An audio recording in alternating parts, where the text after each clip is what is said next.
Hey everyone, in this video I will guide you how to assess online statements on Easy Web. Watch the video until the end so you don't miss any important steps. So I am here on the official website of TD. In this article you can find the solution for how to assess online statements on Easy Web.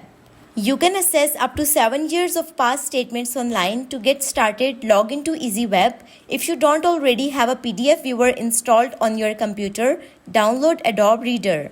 So here are the main key points. Go to the Statements and Documents page, then select Statements for an account, and after that refine your results. So the first step is go to the Statements and Documents page. At the top of the screen, select where it shows the name on the account and select Statements and Documents.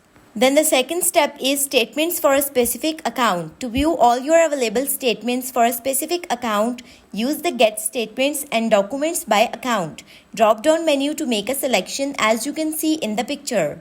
After doing all these steps, then the third step is refine your results. For the period you wish to view, make a selection using the Filter by Year drop-down.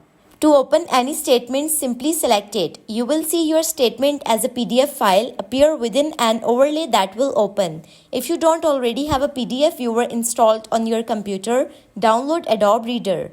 Don't forget, you can also save and print your statements for your convenience. This is how you can assess online statements on Easy Web. If you found this video helpful, thank me with a like and subscribe to the channel. See you in the next video.